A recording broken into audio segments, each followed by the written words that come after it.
Good morning, everyone. We're just going to give everyone a couple of minutes to populate the classroom.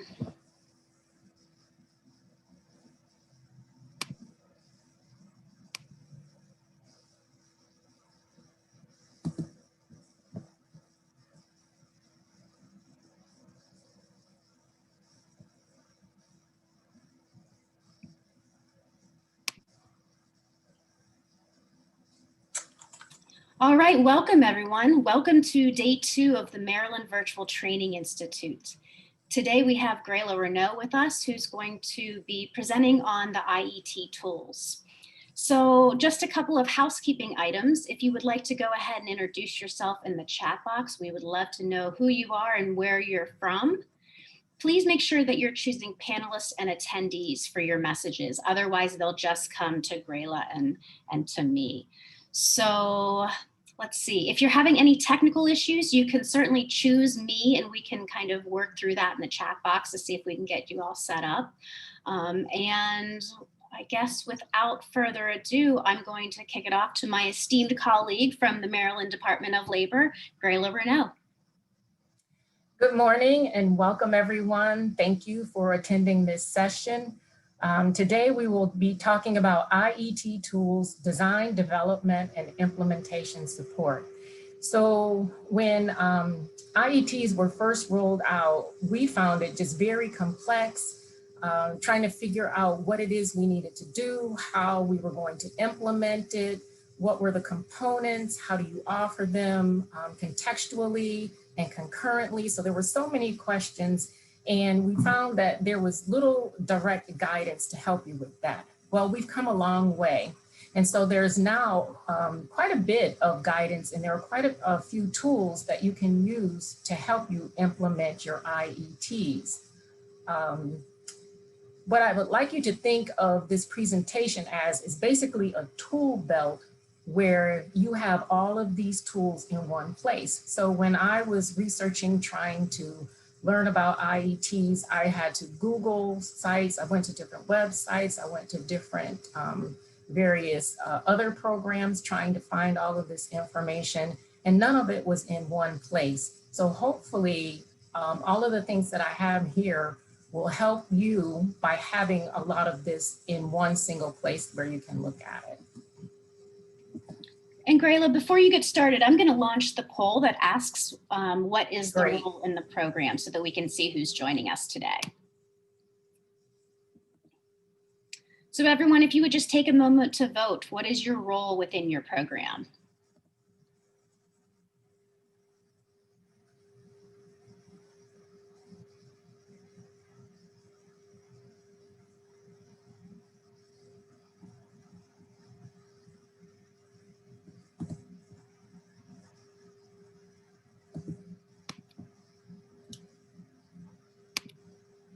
All right, Grayla, it looks like you have drawn a wide and varied audience this morning, with the majority of people, but at 33%, ABE instructors, followed very closely as a tie, believe it or not, between program administrators, instructional specialists, and other adult ed stakeholders. Okay, great. So this is wonderful because an IET actually is a team effort. There are many components and there are different people who play different roles in your program that need to be involved in this. So we're gonna just move forward here. And the objectives that I would like to, whoops, let me go back one. I don't know why this is doing this. The objectives that I would like to achieve this morning is to have you understand the purpose of the IET planning tool, the purpose of the Credential Attainment Decision Tree tool, understand the purpose of the single set of learning objectives checklist, and to be able to accurately apply the results of using these tools to implement IETs in your program, okay? So the first tool that I'll talk about is the IET planning tool. And the links that I have here will work for you when you get this presentation. But this one was created by the Virginia Department of Education. It is a living document, so they're constantly updating it and refining it, but you can use it. You can download this if you're outside of the state of Maryland. you can download this and you can edit it and tailor it to what you want to see in your program, okay?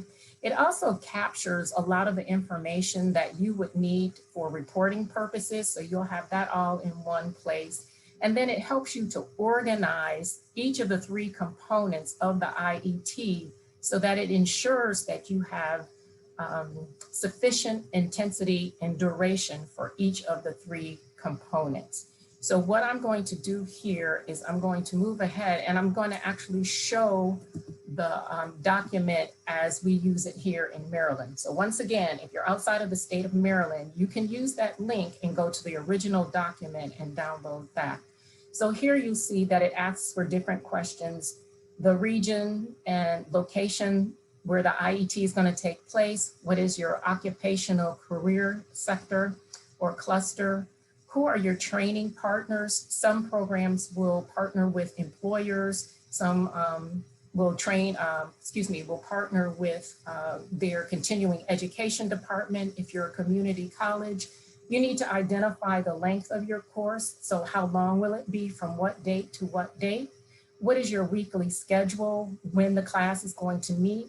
Who are the instructors? And this would include both your adult education instructor and your content training instructor. If there is a certificate or credential that's offered, you're going to identify what that is and who your employer partners are. It could be the same as your training partner. Maybe there's an employer in your area who will provide the training instructor for you. But if not, who are the area employer partners that your learners are going to seek employment with? So you're going to identify those.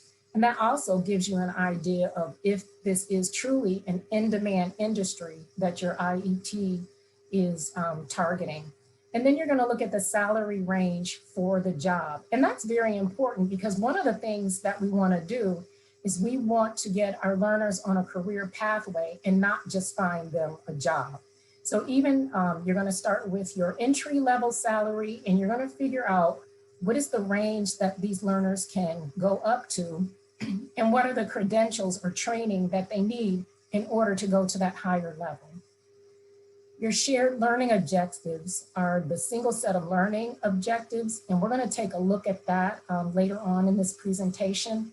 And then the standards that are applicable. And this would be your college and career readiness standards or your English language proficiency standards. So you're going to identify those for your objectives. What is your, co-planning and communication activities? How often will your instructors meet together? Is there time where your adult education instructor will be in the classroom? Is there time when the adult education instructor will be meeting virtually with students outside of the classroom? Will they be in the actual training? So they need to work out all of those activities and communicate about them. And once again, this takes the entire team to take a look at this and see how they're going to work that out. So here we have on the chart where you're going to list your, your activities. So what are the activities for each of the 3 components that you're going to do? What are the materials that you're going to use? So you're going to list the textbooks, any type of technology that students will use. If you're using, a digital training program, you're also going to have that listed. So you know exactly what you need to have in your classroom, what activities you're going to do, and what you hope to achieve. Your timeline, what is the range or how long is your IET going to last? And it can be any length, but we want to make sure that you're giving your learners enough time to grasp the concepts that they need to do to achieve competency or mastery.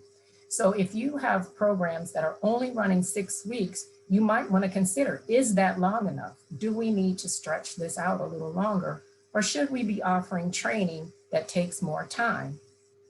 So you can have programs that run 3 months, 6 months, or a year, or 18 months. It all depends on where you want your students to be able to enter into the employment field. So as you see here, there are activities and the percentage of the activities. So for each of these, you're going to determine in your planning how much time needs to be spent on each of the 3 components. So you may begin, let's say if you start in September, adult education might be 50% of your time spent. And then workforce preparation would be 25%. And your occupational training would be 25%. So each column needs to add up to 100. As you go on, that's going to change and that's going to shift a little. So you might get to the point where adult education is 25%, workforce preparation is 25%, and your occupational training is now 50%, because you've really gotten into that content training and it's going to take up a lot of time.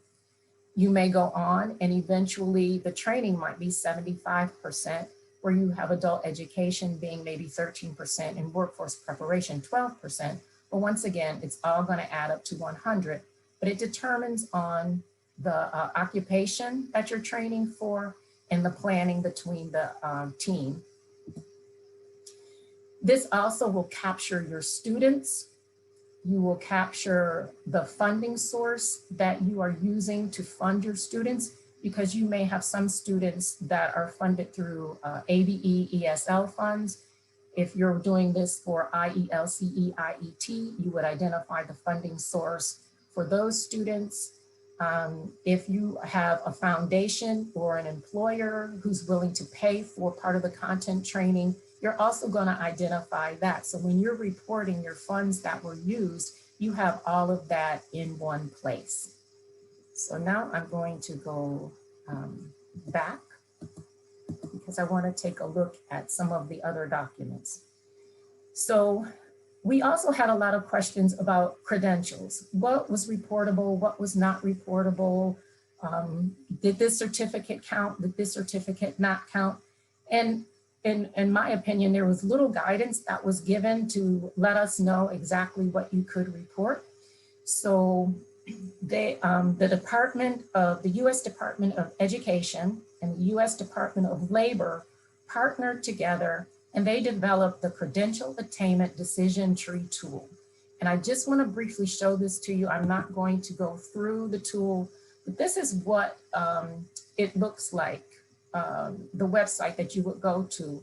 And then the tool is actually here, located here, and you're going to start putting in your information. And by putting in the information into the tool, it's going to let you know if the credential that you're offering is reportable in the NRS Credential Attainment Indicator. And that's very important. And we'll talk a little bit later about the fact that all credentials, once again, are not reportable, but that doesn't mean that they don't have value. So we'll talk about that. So going on to the next tool is the single set of learning objectives. And this was developed by Chris Corral from Octane. And so we're just going to take a brief look at that. So here we go. So if you're saying, what is it meant by a single set of learning objectives, or how do I know if they're all if all 3 components have the same learning objective? This is a checklist that can help you go through and look at your objectives, excuse me, as you're developing your lesson and your lesson plans. So once again, I won't go through this, but all of these tools, as you can see, are available through these links and you have them all in one place.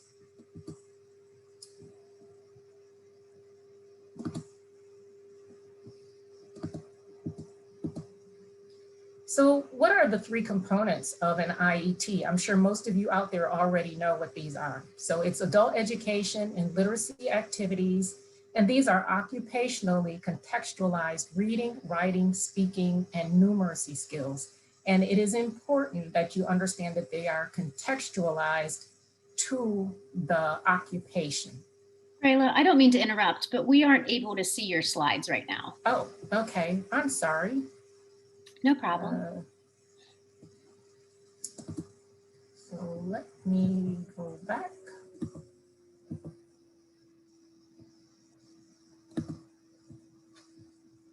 Okay, I'm trying to get my, hold on.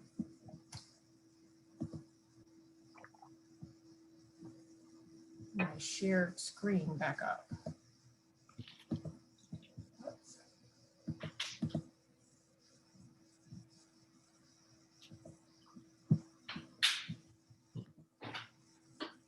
Okay, can you see it now? Not yet. Okay.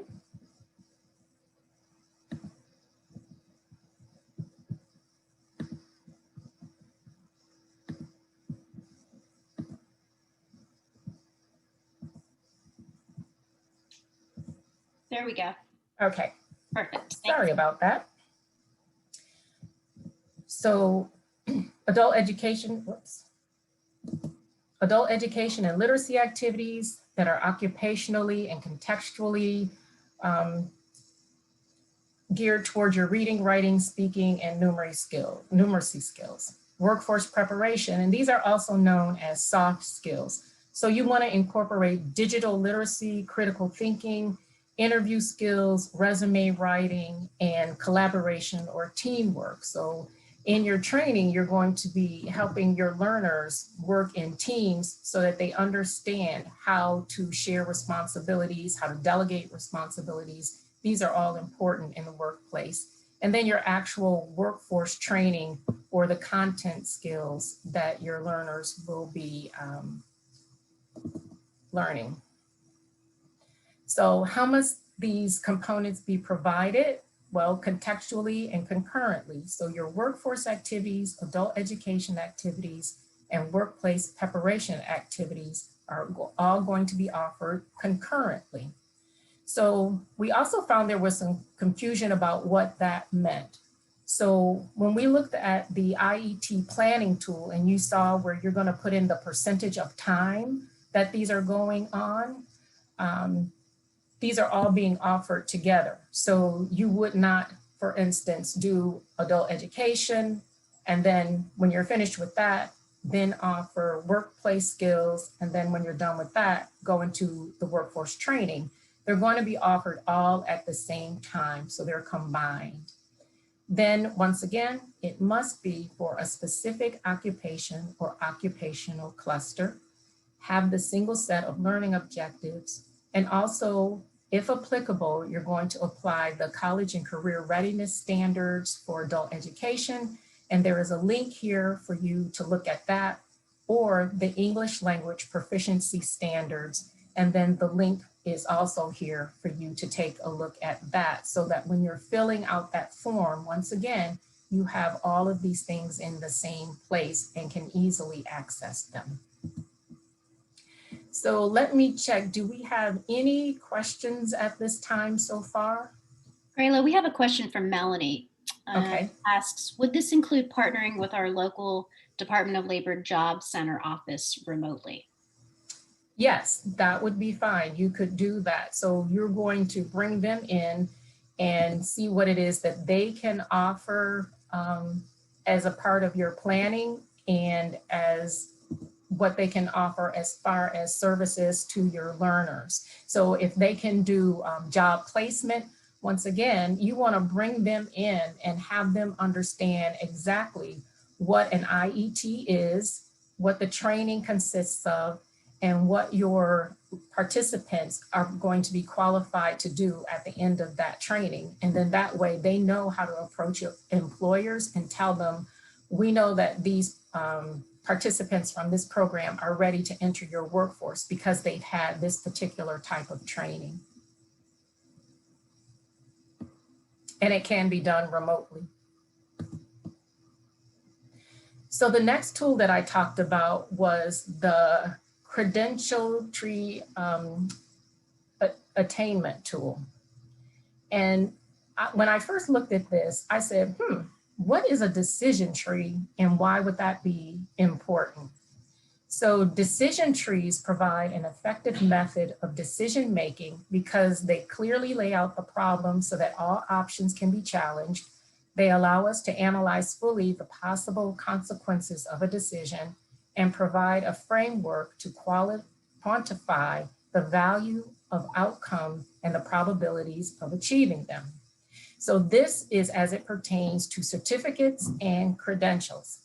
So you may have planned an IET and it has a certificate that students are awarded at the end of it.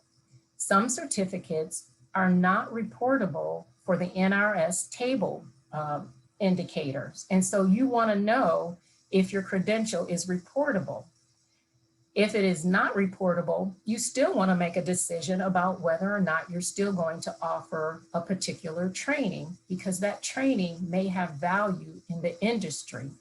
You may also want to see if that certificate is required for employment, and you can also check with area employers to see if they offer that training to their employees as part of their on-site training or on-the-job training. And therefore, you know those students will get that training and you don't have to offer it. You can offer something that is reportable. But these are decisions that you need to clearly look at and lay out before you make your decisions about what you're going to offer.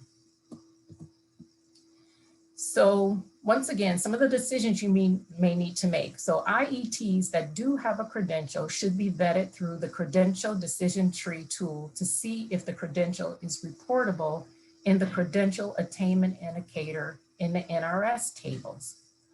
I would advise programs that you still may offer certificate courses even if the initial certificate is not reportable in the NRS tables, especially if that initial credential benefits the learner by leading to one that is reportable or it has industry value and is required for entry-level employment. So two that I'm thinking of is for programs that are running healthcare programs. If you know that your participants are going to need to have first aid or CPR training, you might still offer that, understanding that you cannot report it in the NRS tables, but that your learners need this in order to get an entry-level employment position. In addition to that, once again, if your area employers offer that as part of your training, you would understand that you don't need to offer those as a part of your program because they're going to get it from the employer when they go for training with the employer. So you just need to think these three things out, and the credential attainment tree will help you to do that. So what would be a non-reportable credential? So I'm just giving you some examples. There are possibly more that may not meet the criteria for a reportable credential in the credential attainment indicator, but as indicated by the Department of Education and Department of Labor, general computer and security programs such as Microsoft Digital Literacy is general in scope and is not geared toward a specific occupation, so it would not be reportable. Good safety practices such as OSHA 10 is not reportable in the credential attainment indicator.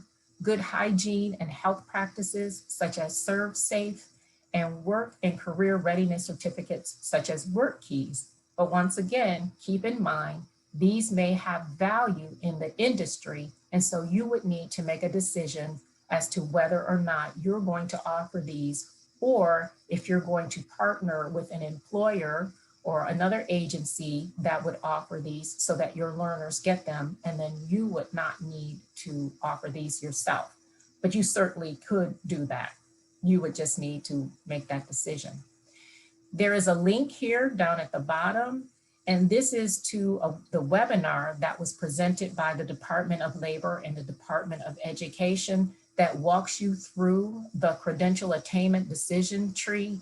And it also talks about examples of non-reportable credentials and what are reportable credentials so that you can get a better understanding of the certificates that you can report for your learners.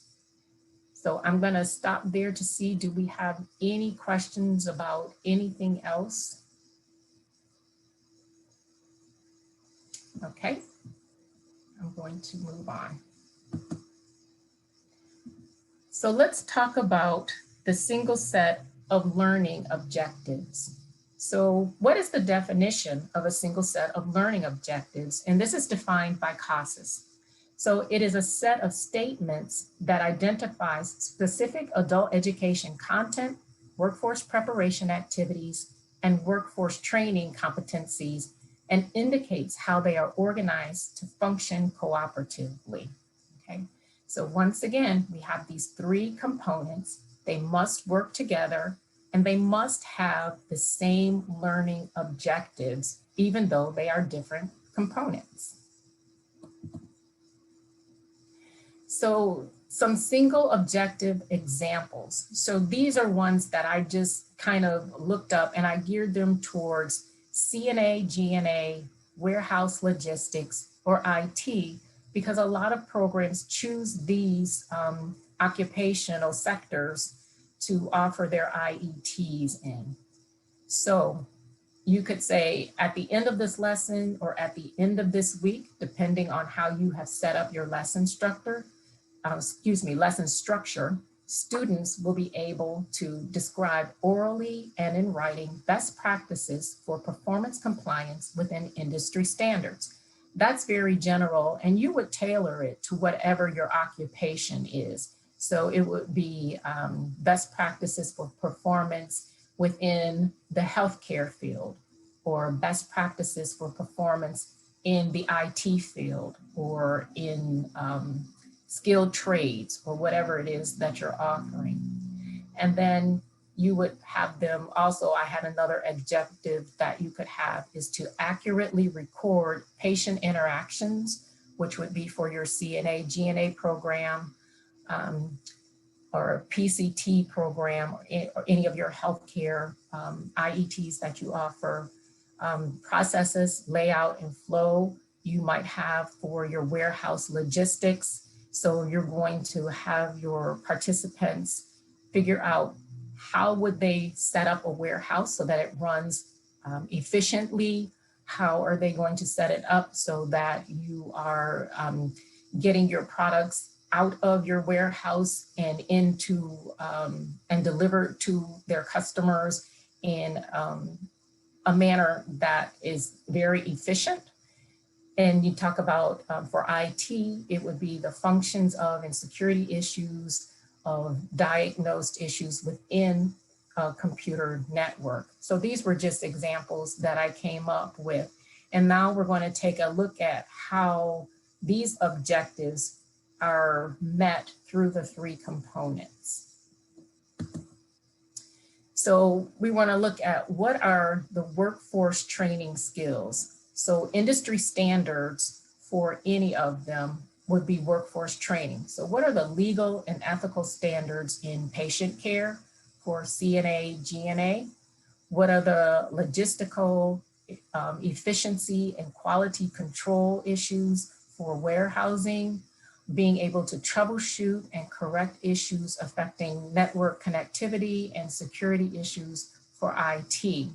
And you'll notice I have asterisks there. So for each of these would be vocabulary terms that your adult educator would maybe want to pre-teach or review with the students after the content training. So your instructors would need to decide if they're going to pre-teach vocabulary or if they're going to review these concepts after the content has been taught.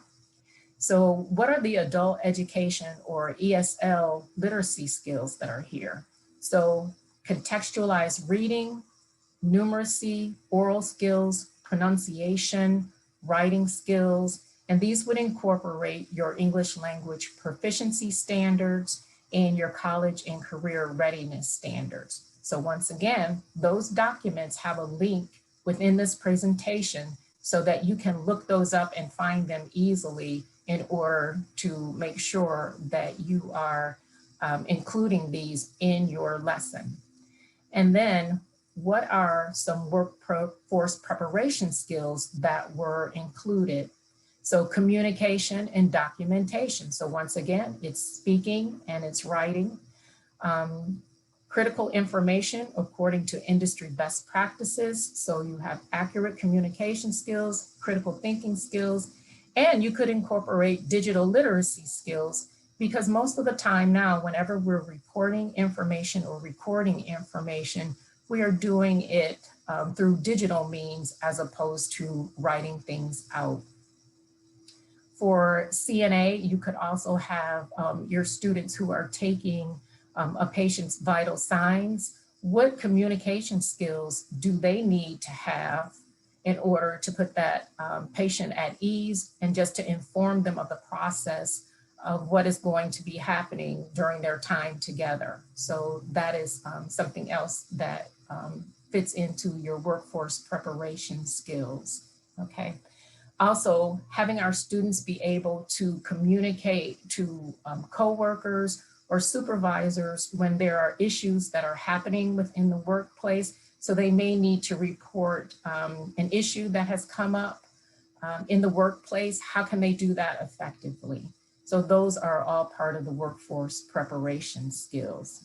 And where I have the double asterisk there, that applies to literacy skills that you would want to make sure that your participants are acquiring.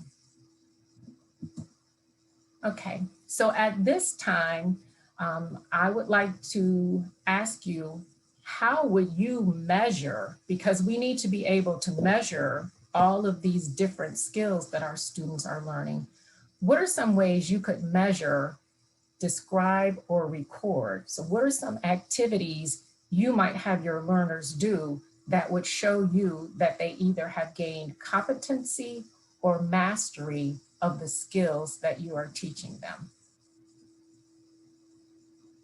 And we're going to share those. And I'll put this back up just as an example.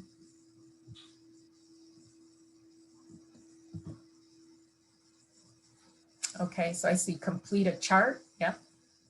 Do case studies, hands-on demonstration. These are all good. What about doing a role play either in your classroom? Sample forms from the field, very good. Mock interviews.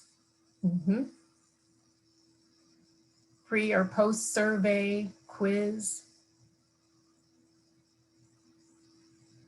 Demonstrate with peers, so basically a role play that your learners could do. So these are all good examples. Make a model of a warehouse. I love that one. That's very good. Student discussion about the process and put this in a chart. So these are all good ways of doing assessment. So we want to make sure that we're not just assessing our students through a written form, but we also want to have them practice these skills in the classroom.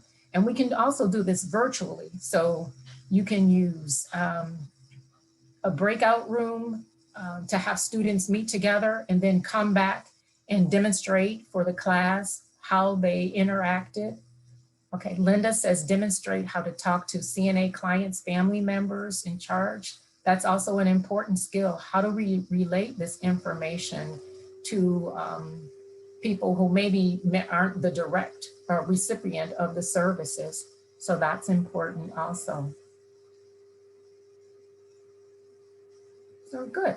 These are all good ways that we can do formative assessments on our learners to see how they are grasping the content that they're learning. So how do you think the adult educator role would take place within this? What are some of the things that specifically the adult educator might need to be doing with the students?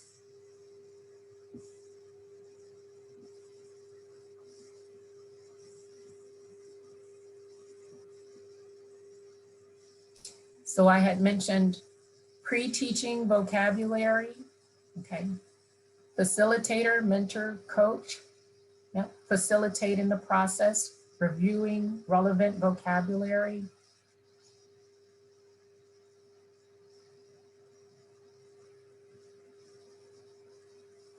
Finding out how much they know about their career goal or the job position, that's very important.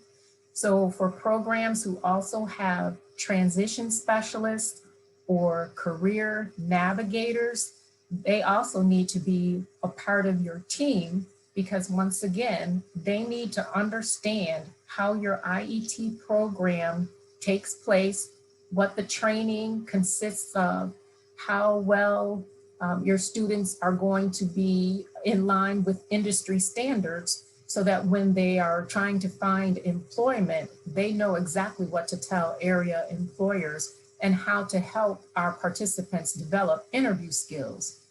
So show them what is expected of them and then have them demonstrate. Use ONET to find job interest.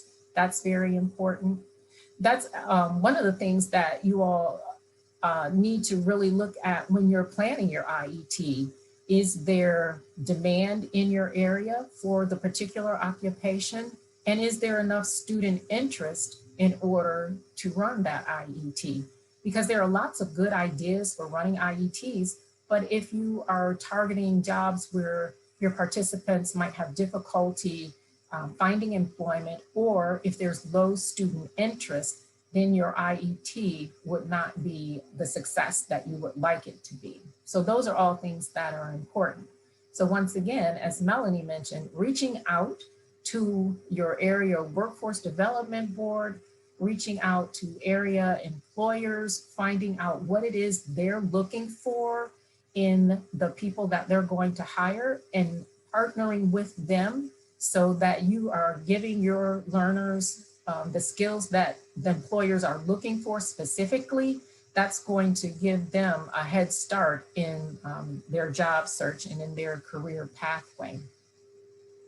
So these are all very, very good answers. So one of the things that I also wanted to find out from you, and you can write this in the chat, is how many of you, I just want to try to see where you are in your knowledge of IET. So how many of you believe that you have a really good grasp on IET? How many of you are thinking, well, I know a little bit about it? And some of you might be saying, I'm just beginning, I'm just starting to understand what IET is. So if you just write in the chat that you have a lot of experience, you have some experience, or you have little experience with IETs. So, okay, a beginner, just beginning, just starting to understand. Okay. Okay. Okay.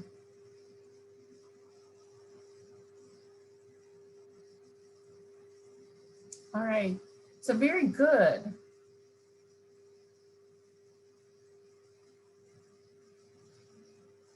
Okay.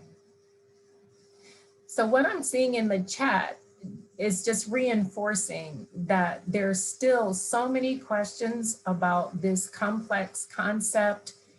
We have people who are saying they're beginners, some people are getting stronger, some have some experience,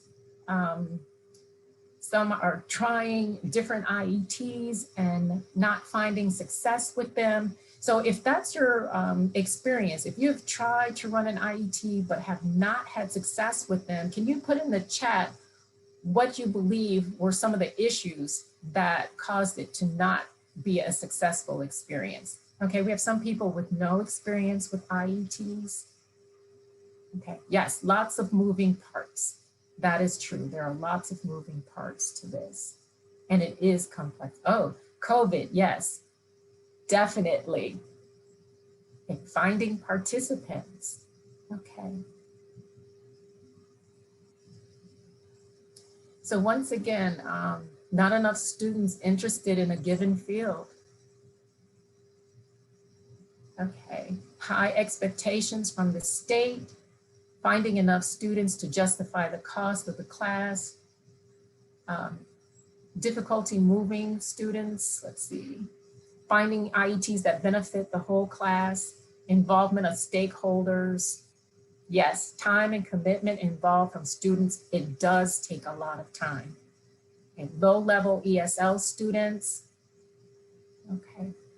So I'm going to ask another question. In the chat, have you tried running bridge programs that would help prepare students to enter into an IET? So if you have low-level students, if that's what you're finding, have you thought about introducing them to career exploration? Have you thought about introducing them to the field of healthcare and finding out what interests are there for healthcare or for skilled trades or for IT occupations, so that you're gearing your ITE towards student interest? So not allowed in my state bridge type programs as a part of IET, okay. So yes, bridge programs are excellent and very important, okay. So glad to see that your college offers many of them. Finding best students and showing them the positives of heading into these areas. Technology issues, yes, access to equipment and limited skill levels. We have a program that ran a bridge in healthcare. So bridge programs are very important. So if you're finding difficulty getting enough students with student interest, introducing them to these different occupational fields and clusters might be a way for them to see and understand what is involved in the healthcare industry and where their interest may lie. Also, skilled trades. If you can talk about what different occupations are available, what different jobs that someone can get once they're trained in skilled trades, that might give you a better idea of what to actually run as an IET. You can also do these remotely or virtually. So that's one of the great things about this. So in designing your IET, given our state, as one person mentioned, COVID, that's a big roadblock to this, but it's not insurmountable. So you could decide maybe to have a hybrid program where if you're allowed to meet face-to-face, it might be that your occupational training is run face-to-face, and then you have your adult education piece and your workforce preparation skills are done virtually. You could also, once again, if you have that training component face-to-face, make sure that you have that adult education provider coming into that classroom or joining that class virtually so that they can see what's going on in the training and they can note the areas where they see learners struggling and be able to address those issues when they meet with your learners, either virtually or face-to-face. And I think that's so important. For programs who don't have a designated person as a career navigator or transition specialist, you might want to think about who you can have in your program that can meet with students or come into your classroom either virtually or face-to-face to talk about what integrated education and training is and what it can do for them and their career aspirations. So they may not understand how this will affect them, how it can benefit them, what occupations are available, especially if you have English language learners, students who are new to the United States. They may not understand how the systems work, how they run, what opportunities are available. And I know there are many career options that students have never even heard of. And so as educators, we need to bring to light the different opportunities that are available. Students are challenged if they don't have a computer at home right now. And that's something that programs also need to think about and address. Do you have partners who would be willing to provide computers or laptops for your learners? Do you have area employers who might be able to partner with you to help provide the technology that students need? We also know that there's a deficit as far as access to Wi-Fi or hotspots that students might need, or if your program is located in a rural area, you may not have internet services. Students who don't have a social security number, that would impact their ability to get certification and employment. So for your students who don't have social security numbers, but are eligible, that's one thing your program could look at in making sure that students who are eligible can get a social security number. We know that students need to be work eligible in order to find employment, and so that is important. You also might want to take into account that not all students will be able to enter an IET and get employment. But once again, for those programs who can offer bridge programs, you can get those students information about occupations that are available to them so that they can understand what their career opportunities might be. So yeah, there are lots of issues. I don't have all of the answers, and I don't know that anyone has all of the answers, because that is a good question. What do we do? What can we provide for our students as far as workforce training when they don't have a social security number? So that is a issue that hopefully we'll get some guidance on how to address that so that we can serve these students in the best possible way to do that.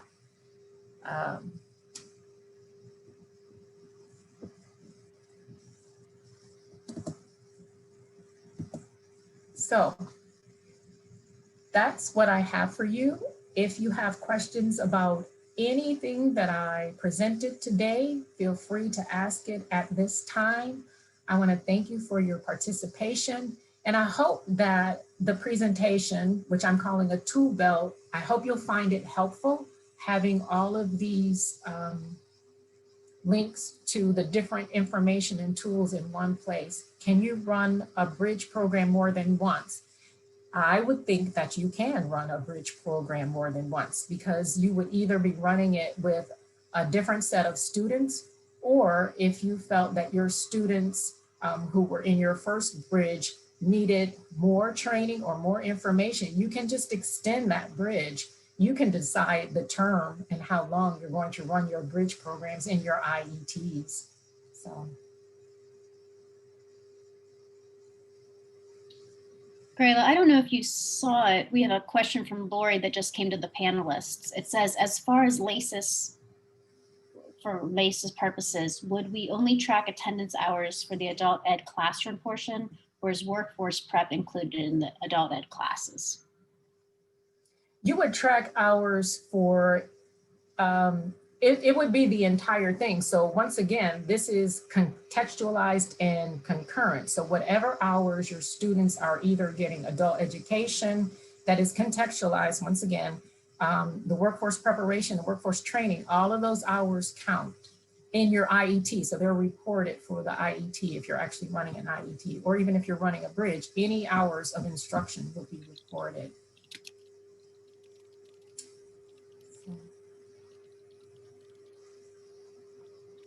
LACES count all of the hours for IET. Yes, you would put them, yes, you would put them all into LACES.